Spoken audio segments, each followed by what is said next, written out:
En 2012, Patrick Sébastien, le comédien, que l'on retrouve sur l'antenne de C8 avec Les Années Sébastien, avait eu la tentation du monde politique.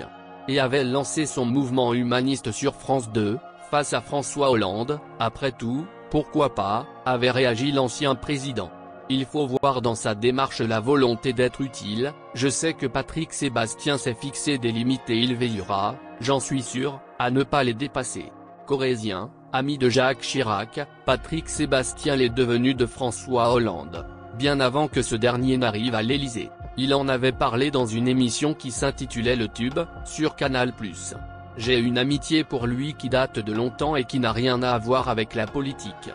L'homme m'intéresse. On s'est rencontrés en Corrèze à l'occasion d'un match de rugby où il était président du conseil général et moi président du club de rugby. Un jour, je suis rentré chez moi et j'ai dit à ma femme, dans 10 ans, cet homme sera président de la République, a confié l'animateur. Cette proximité entre les deux hommes s'est vérifiée plusieurs années plus tard.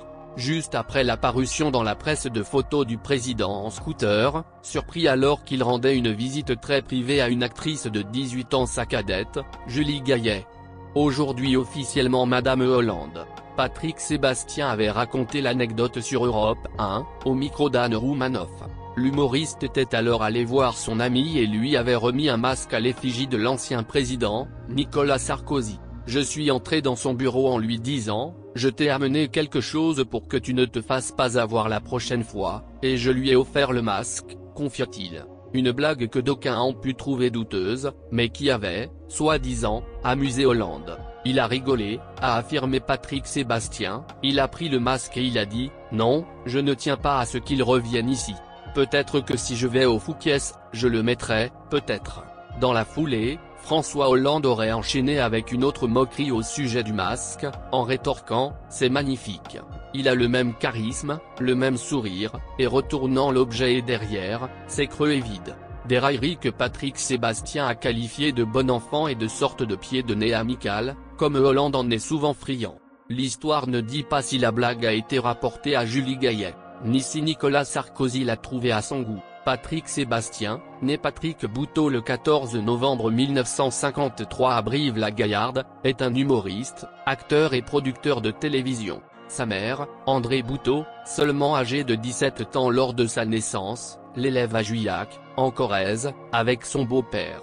Il grandit sans son père qui refuse de le reconnaître. Sportif, Patrick Sébastien s'intéresse d'abord au rugby, dont il veut faire son métier. Il découvre son goût pour l'imitation durant son adolescence et monte régulièrement des sketchs pour sa famille et ses amis. En 1974, après des études de philosophie et un échec au concours de police, il tente sa chance à Paris.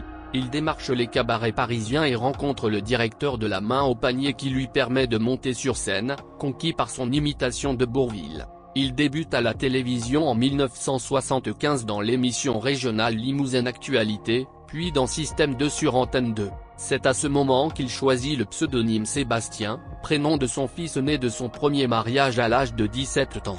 De numéro 1 à Le Rendez-vous du dimanche, Patrick Sébastien apparaît dans plusieurs émissions en tant qu'invité et se produit ensuite en première partie de nombreuses célébrités comme Serge Lama, Michel Sardou ou encore Annie Cordy.